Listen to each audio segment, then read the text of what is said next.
Good morning दोस्तों, आप देख रहे हैं फार्मेसी पॉइंट चैनल को। और जो आज का वीडियो है वो डिप्लोमा फार्मेसी स्टूडेंट के लिए होने वाला है कि जो अभी आपका डिप्लोमा फार्मेसी 2021 का बोर्ड ऑफ टेक्निकल एजुकेशन के द्वारा एग्ज़ाम होगा, जिसकी संभावना है कि ये आपका एग्ज़ाम जो है वो आपका जून में होगा। तो उसके लिए तैयारी कैसे करें कि आपका जो डिप्लोमा फार्मेसी है वो बिना बैक लगे आपका फर्स्ट डिवीज़न से क्लियर हो जाए और आपकी बैक ना लगे। तो आपको पता होगा कि जो भी आपका डिप्लोमा फार्मेसी है इसकी फ़ीस कितनी ज़्यादा होती है। और जो भी स्टूडेंट ये वीडियो देख रहे हैं उसमें से मैक्सिमम स्टूडेंट जो हैं वो प्राइवेट कॉलेज में पढ़ते होंगे। तो आपको पता है कि डिप्लोमा फार्मेसी की फ़ीस कितनी होती है। अब इस समय अगर आप जाएंगे तो अगर आपका एडमिशन काउंसलिंग के ज़रिए हुआ है तो आपकी फ़ीस कम से कम 80,000 से 1,25,000 होगी।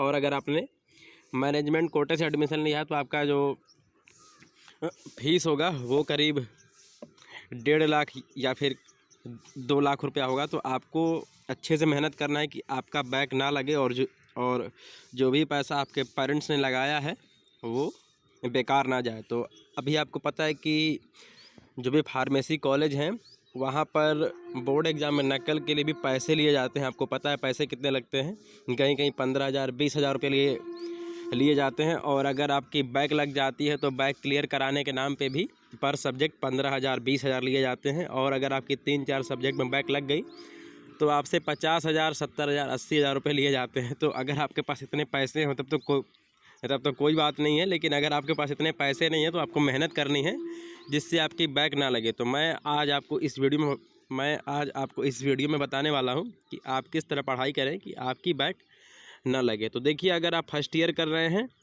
या फिर सेकेंड ईयर कर रहे हैं, दोनों के क्वेश्चन पेपर का फॉर्मेट एक ही तरह होता है कि आपका जो क्वेश्चन पेपर होता है वो टोटल 80 नंबर का होता है, जिसमें से आपको मिनिमम 24 नंबर लाने होते हैं। तो जो भी आपका क्वेश्चन पेपर आता है उसमें आपको 5 क्वेश्चन करने होते हैं। उसमें लिखा होता है नोट अटेम्प्ट एनी 5 क्वेश्चन। तो आपका जो फर्स्ट ईयर है या फिर आपका डिप्लोमा सेकेंड ईयर है, तो इसमें जो आपका फर्स्ट ईयर होता है उसमें आपके 6 सब्जेक्ट होते हैं और आपका सेकेंड ईयर में 7 सब्जेक्ट होता है, जिसमें एक एक्स्ट्रा सब्जेक्ट होता है वो आपका एनवायरनमेंट का होता है। तो एक बात आपको ध्यान रखनी है कि जो भी आपको सेंटर पे कॉपी लिखने को मिलती है वो आपकी कॉपी 36 पेज की होती है और आपको टोटल 5 क्वेश्चन दिए गए होते हैं, जिसमें से आपको अब जैसे कोई क्वेश्चन नंबर 1 है तो वहाँ लिखा होता है अटेम्प्ट एनी 2 क्वेश्चन। तो आपके समझिए टोटल क्या नाम है 10 क्वेश्चन होते हैं। तो आपको एक काम करना है कि देखिए, एक क्वेश्चन जो आपका होता है वो आपका 16 नंबर का क्वेश्चन आता है। अब समझ जाइए कि आपको 16 नंबर का आपका आ गया क्वेश्चन आ गया, तो उसको कम से कम आपको 3 से 4 पेज में लिखना है। उसके बाद आपको अपनी कॉपी लिखने के लिए 3 घंटे का समय मिलता है। तो अब जैसे आपको 5 क्वेश्चन करने हैं तो आपका टोटल समय हुआ 180 मिनट का आपके पास समय हो गया। तो आपको 180 मिनट को जो भी आपका 3 घंटा है उसको आपको 5 क्वेश्चन में डिवाइड कर लेना है कि आप एक क्वेश्चन को कितने घंटे के अंदर लिख लेंगे।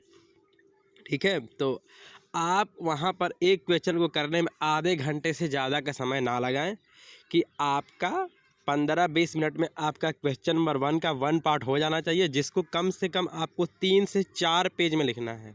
जी हाँ दोस्तों, आपको क्वेश्चन नंबर जो भी आएगा 1 आएगा, उसमें वहाँ पे अगर आपका 2 क्वेश्चन पूछा है तो उसको कम से कम आपको 3 से 4 पेज में लिखना है, तभी आपका कॉपी 32-34 पेज आपको वहाँ पे भर के आने हैं।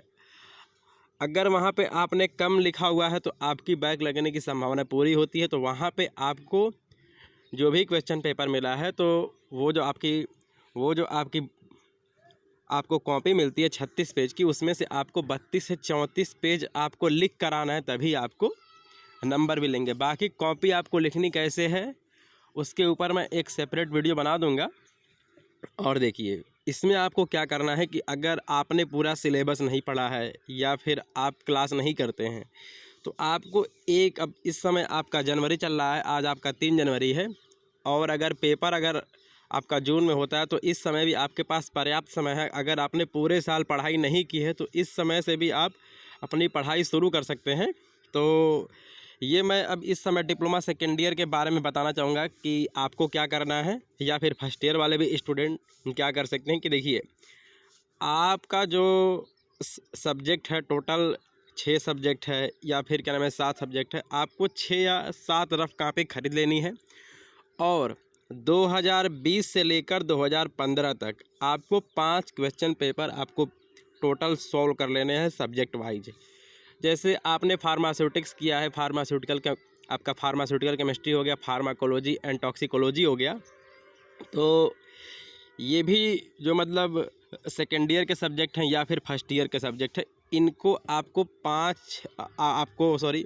6 कॉपियाँ लेनी है। और इसमें आपको ईयर वाइज आपको क्वेश्चन पेपर सॉल्व कर लेना है। आप खुद बैठिए, बुक लेके बैठिए, बुक से क्या सॉल्व करिए और उसको अपनी भाषा में लिखने की कोशिश करिए जहाँ पे आपको समझ में नहीं आता है। जो चीज़ बुक में दिया है अगर वो चीज़ आपको याद हो जाती हैं तो ठीक है, वरना आप अपनी लैंग्वेज में उसको लिखिए।